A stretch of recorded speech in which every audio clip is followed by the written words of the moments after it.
하나 둘 셋 넷 이제 다시 울지 않게 짐이 많아서 울어야 했는지 몰라. 행복은 늘 멀리 있을 때 커 보이는 걸. 눈이 들 때 하늘을 봐. 나는 항상 혼자가 아니야. 비가 와도 모진 바람 불어도 다시 햇살은 비치니까. 눈물 나게 아픈 날은 크게 한 번만 소리를 질러봐. 내게 우려던 연약한 슬픔이 또 달아날 수 있게.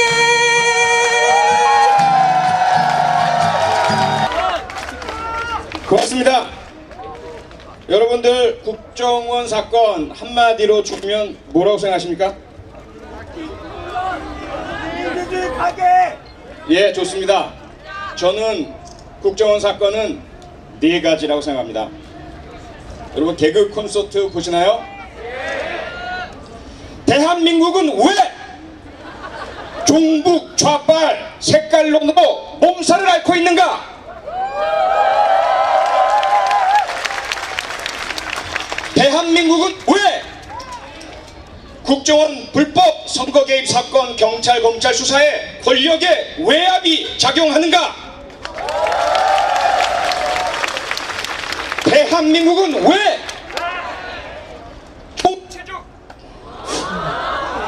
국정원 오셨나요? 총체적 불법 선거라며 시민들이 이렇게 많이 나와 계시는가? 대한민국은 왜 국가정보원이 국가의 기밀을 외부로 유출하는가?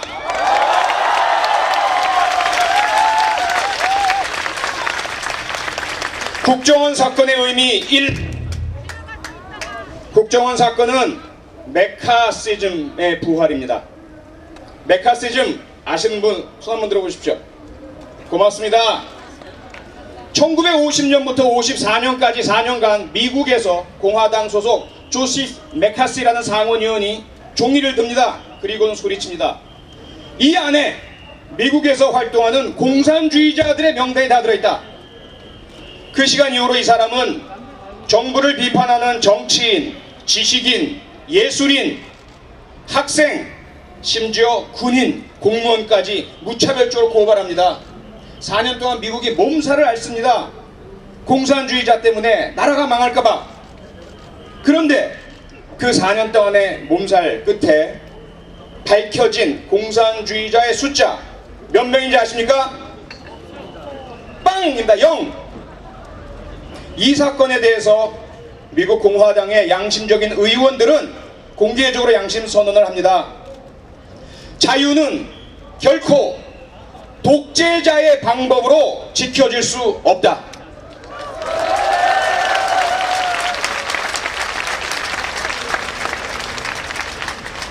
조금 전에 박주민 변호사, 진선미 의원께서 자세하게 설명해 주셨지만 지난 4년여 남짓 원세훈 국정원에서 한 짓은 바로 한국에서의 메카시즘의 부활입니다. 저를 포함한 정부나 대통령에 대해서 조금이라도 쓴소리를 하는 사람은 종북이라고 낙인을 찍습니다.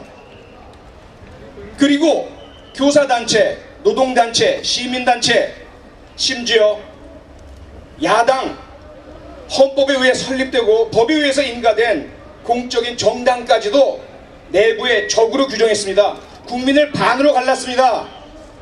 우리 순진하고 순수한 이웃들이, 가족들이 정부에 비판하는 이웃과 가족을 향해서 빨갱이 종북이라고 손가락질하고 인터넷상에서 입에 담지 못할 욕설을 퍼부어대고 있습니다. 국가를 반으로 가르고 이미 남북으로 분단된 것만도 서러운데 대한민국 남쪽에서조차도 종북 좌빨과 수구 꼴통으로 반으로 나뉘어 있습니다. 이것이 다 누구 때문입니까?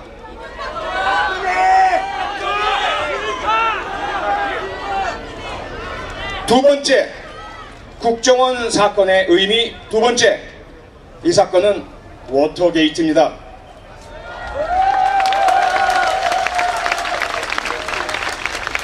죄송합니다. 아닙니다. 워터게이트 정도는 갖다 붙이지도 못합니다. 워터게이트가 무엇입니까?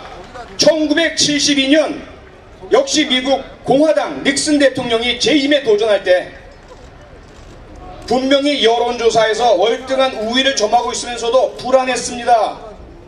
그때 민간인 5명이 야당인 민주당의 사무실이 차려진 워터게이트 호텔에 도청장치를 설치하려다가 경비원에게 적발당해서 경찰에 체포됩니다. 그 사건은 국민의 여론에 아무런 영향을 미치지도 못하고 선거 전략에 아무런 영향을 미치지도 못합니다. 왜? 미수에 그쳤으니까요. 그런데 문제는 이런 범죄를 왜 할까? 이 민간인 5명이 경찰은 합리적인 의심을 갖게 되죠. 누가 이 사건으로부터 가장 큰 이익을 볼까? 누구겠습니까? 공화당과 닉슨 대통령이겠죠. 대선 와중에 닉슨 대통령과 공화당 선거운동본부는 강력하게 부인을 합니다. 우리와는 전혀 상관이 없다. 저들은 단지 민간인일 뿐이다. 그리고는 선거에 당선됩니다. 대통령이 됩니다. 그리고 2년여 남짓 지리한 언론의 고발과 경찰의 수사와 그리고 눈에 보이지 않는 권력의 외압이 작용됩니다. 그 중심에는 닉슨 대통령이 있었습니다. 그 도청장치를 설치하다 걸린 것 때문이 아니라 이후에 거짓말을 하고 경찰과 FBI 수사를 무마하려 했기 때문에 닉슨 대통령은 탄핵 위기에 몰립니다. 공화당 특위위원 16명 중에 7명마저 탄핵에 동의하게 됩니다. 그래서 탄핵이 결정되는 그날 닉슨 대통령은 탄핵되기 전에 사임을 하게 됩니다. 이것이 워터게이트의 핵심적인 사실입니다. 대한민국 제18대 대통령 선거에서 벌어진 일, 워터게이트랑 비교가 되겠습니까? 그 이후에 벌어진 경찰의 4개월 동안의 수사 제대로 이루어졌습니까? 도대체 경찰 수사 중에 무엇을 했습니까? 증거 인멸 말고. 범죄의 수사에는 기본 원칙이 있습니다. 범죄 수사 규칙에 나와 있습니다. 조직적이고 집단적인 범죄일 때는 반드시 범죄자들을 분리 수사하도록 되어 있습니다. 그리고 반드시 범죄의 배후를 수사하도록 되어 있습니다. 김 씨의 배후에 대한 수사가 이루어졌습니까? 아니요. 김 씨를 분리했습니까? 아니요. 수사가 아닙니다. 그것은 저는 너무나 부끄럽습니다. 한때 경찰관이었기 때문에, 경찰관을 가르치는 사람이었기 때문에 그렇게 수사하면 안 되는 것입니다. 검찰은 뭐 다릅니까? 조금 다르죠. 경찰이 하지 않았던 국가정보원에 대한 압수수색했습니다. 경찰이 하지 않았던 서울경찰청 압수수색했습니다. 경찰이 하지 않았던 원세훈 소환조사했습니다. 그리고 그 밑에 있는 국장, 차장 소환조사했습니다. 하지만 그렇게 어렵고 힘들게 수사해서 수많은 증거를 찾아내고도, 그리고 공직선거법 위반 적용, 원세훈 김용판 구속이라는 결정을 내려놓고도 보름 동안 아무 일도 하지 않고 가만히 있었습니다. 왜입니까?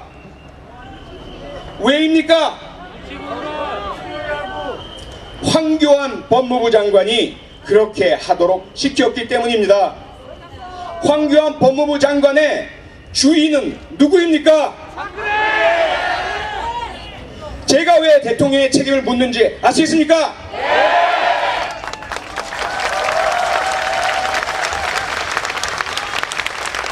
저는 사실 여러 번 공개적으로 칼럼도 쓰고 글도 남겼습니다. 박근혜 대통령도 피해자일 수 있다.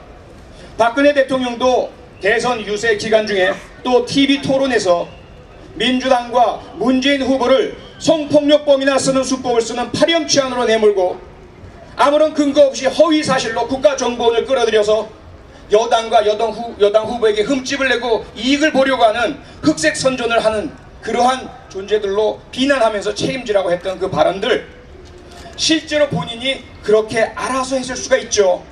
실제로 밑사람으로부터 잘못 보고를 받아서 그렇게 했을 수가 있죠. 그렇지 않습니까? 그랬다면 어떻게 해야 합니까? 그랬다면, 피해자였다면 어떻게 했어야 합니까? 이미 6개월이 흘렀습니다. 6개월 동안 그분이 사과를 했습니까? 자신의 발언이 잘못되었음을 인정했습니까? 이 사건의 진상이 철저히 밝혀지도록 경찰과 검찰의 엄정한 수사를 촉구했습니까? 모든 대통령은 취임 때 선서를 합니다. 헌법 위에 손을 얹고 선서를 합니다. 선서의 내용이 무엇인지 아십니까? 나는 대한민국의 대통령으로서 헌법을 수호하고 국가기관이 엄정하게 직무를 수행함으로써 대한민국의 평화, 국민의 안전을 지키고 보장하겠다. 이것이 선서의 내용입니다. 헌법을 수호하는 노력 하셨습니까? 오히려 헌법에 나와 있는 국민의 투표권, 헌법에 나와 있는 엄정한 정의의 발견, 헌법에 나와 있는 우리 국민들의 주권, 민주공화국임, 이런 부분들이 오히려 훼손되지 않았습니까?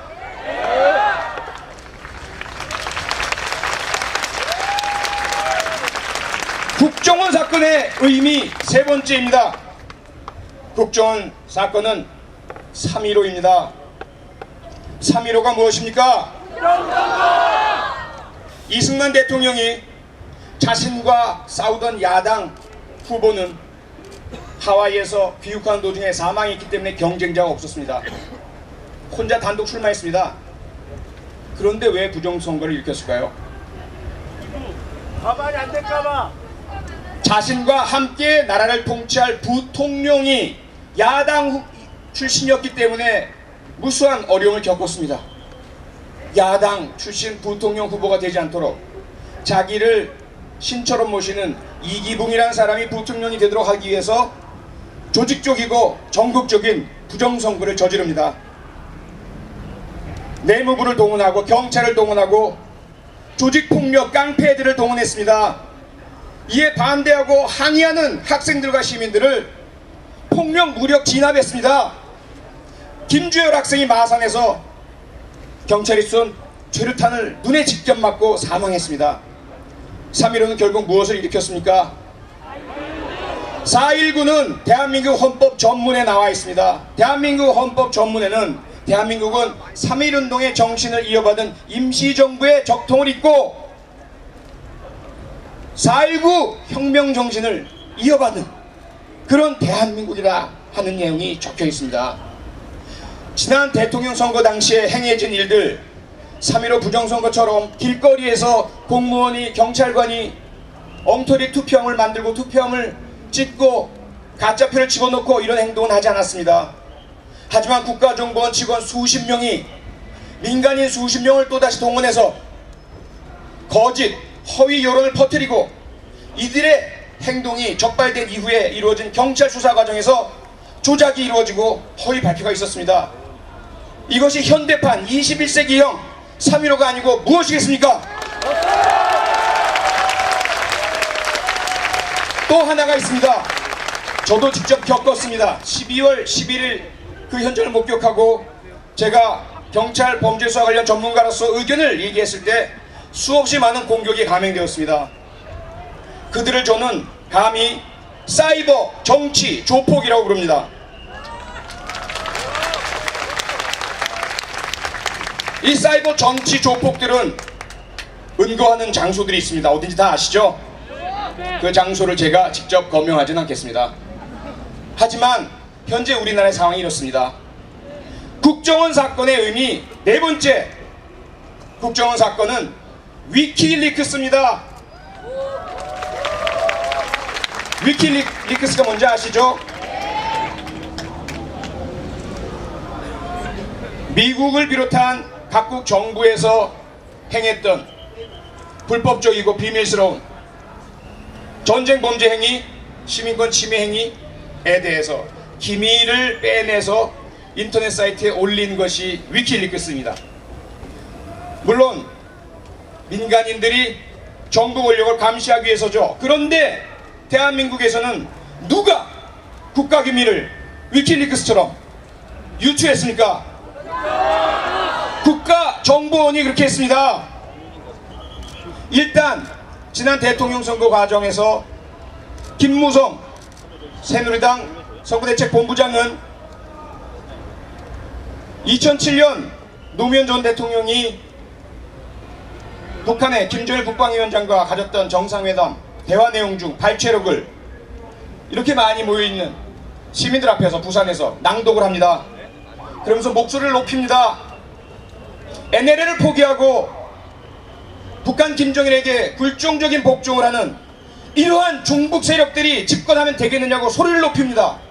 눈물을 쏟습니다. 선거에 영향을 미쳤겠습니까? 안 미쳤겠습니까? 그러면 그 기밀 자료는 어디에서 나왔겠습니까? 그리고 나서 권영세 현 주중대사, 당시의 새누리당 선거대책 종합상황실장이었습니다. 이 사람이 식당에서 누군가와 하는 대화 중에 역시 똑같은 내용이 나옵니다. 그리고 이야기합니다. 이 정상회담 대화 발췌록의 공개는 비상계획이다. 영어로 컨틴전시 플랜이란 말을 씁니다. 만약에 위험해지면 이걸 깐다. 그리고 만약에 우리가 집권하게 되면 집권 이후에 또 위기가 생기면 이걸 깐다. 그리고 나서 실제로 깠습니까? 안 깠습니까? 남재준 국정원장이 국정원의 이름으로 대통령 기록물 관리법에 따라서 철저한 적법 절차를 밟지 않으면 공개할 수 없는 정상회담 내용을 그 발췌록을 공개해버렸습니다. 이런 일이 도대체 세상 어디에서 벌어질 수 있습니까? 미국의 정통 보수 경제신문 월스트리트 저널은 이 사건에 대해서 이렇게 제목을 뽑아 기사를 씁니다. 한국에서는 국가정보기관이 기밀 유출자다.